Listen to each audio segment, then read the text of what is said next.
Kenapa klien sampai minta maaf kepada Citra ya, mungkin itu karena mereka sesama wanita ya, sesama wanita yang sama-sama mempunyai anak yang masih kecil.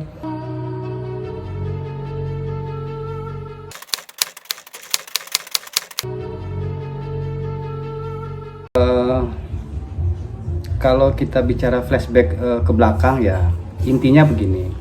Intinya permasalahan ini sudah dicoba secara baik-baik, secara kekeluargaan.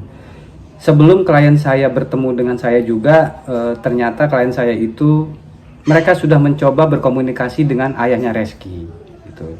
Dan klien saya juga tidak menuju langsung ke Reskinya. Kenapa? Karena pertama banyak pertimbangan kenapa dia tidak menuju langsung, tapi mereka melalui ayahnya supaya bisa dipertemukan atau bisa dibicarakan secara baik-baik kan kayak gitu. Tapi menurut pengakuan klien saya, dari pihak keluarganya klien saya ini sudah mencoba menghubungi ayahnya Reski, tapi malah diblok katanya. Handphonenya itu nomornya diblok gitu. Nah setelah itu mereka baru mencari lawyer dan ketemulah saya sekitar 4 bulan yang lalu ketemulah saya. Begitu saya tangani juga, saya tidak langsung melakukan somasi, tidak. Saya melakukan klarifikasi dulu. Saya mengirim surat klarifikasi dulu ke pihak Reski dan ke pihak ayahnya supaya kita ada kejelasan masing-masing, baik dari pihak saya ataupun dari pihak Reski dan ayahnya juga kita punya kejelasan. Itulah gunanya saya meminta klarifikasi terlebih dahulu. Tapi ya itu tadi, kembali lagi seperti yang sudah pernah saya bilang, surat klarifikasi saya ini responnya kurang baik dari mereka gitu. Nah, jadi mau tidak mau saya harus lanjut ke somasi gitu. Somasi ini juga saya berikan itu juga, saya masih mengharapkan bahwa dalam somasi ini kita ada pertemuan untuk saling mediasi dan membicarakan hal ini dengan secara kekeluargaan gitu. Karena permasalahan ini sebenarnya ini sudah mulai dari sebelum bulan puasa. Sebelum bulan puasa itu sudah mulai permasalahan ini. Dan pada bulan puasa pun saya sudah mencoba untuk menemui dari perwakilan dari keluarganya Reski. Tapi juga belum ketemu penyelesaian akhirnya, belum ketemu gitu. Sampai akhirnya saya somasi pertama itu juga belum direspon. Begitu yang kedua kalau nggak salah itu baru saya ketemu sama pengacaranya pihak dari Reski dan ayahnya.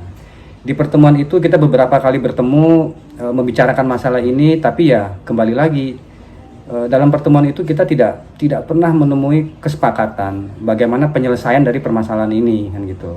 Dan dari awal juga saya selalu mengatakan supaya untuk tes DNA supaya kita jelas, baik dari pihak Reski, ayahnya ataupun kedua klien saya itu jelas semua gitu dengan adanya tes DNA.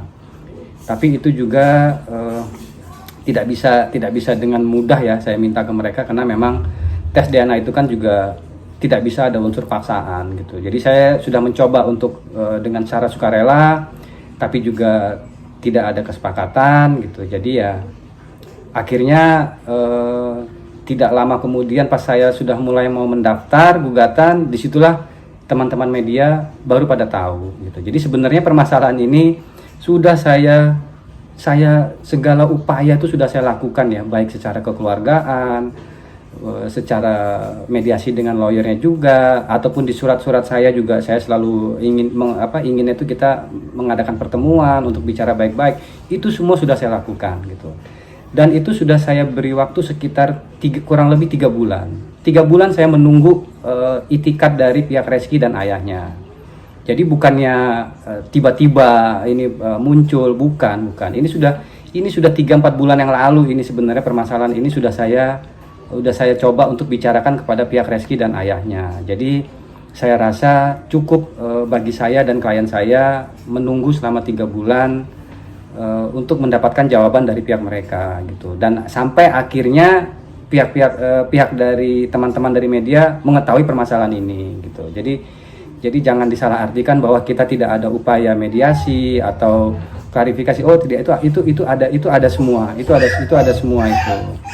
Itu sudah kita jalani semua itu.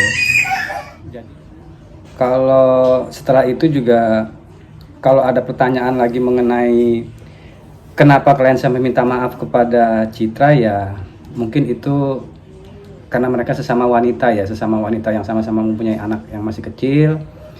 Dan lagi pula juga klien saya ini kan sebenarnya mempermasalahkan masa lalunya Reski ya. Tapi kan pasti secara tidak langsung itu juga berdampak kepada Citra sebagai istrinya Reski.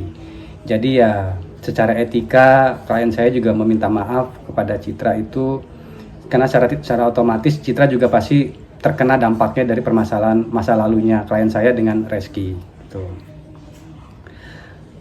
Kalau ditanya bagaimana keadaan anaknya klien saya, ya sampai sekarang ya keadaannya ya baik-baik saja. Gitu. Memang akhir-akhir ini anaknya jadi lebih kritis saja untuk bertanya siapa ayahnya gitu. Terutama juga mungkin dia sudah mendengar dari teman-teman mainnya atau apa, saya juga kurang ngerti. Intinya dia sudah mengetahui kalau ibunya ini sedang mempermasalahkan ayahnya dia gitu.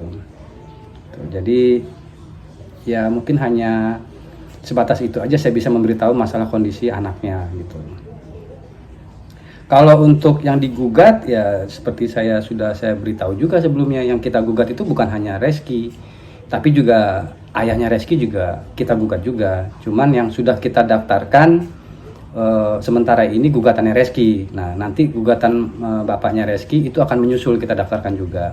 Di minggu depan juga kita akan daftarkan untuk yang ayahnya Reski gitu. Pemirsa, demikian kabar terbaru dari dunia hiburan tanah air. Jangan lupa like, comment, dan subscribe SG Entertainment untuk menyaksikan video-video selanjutnya. Sampai jumpa.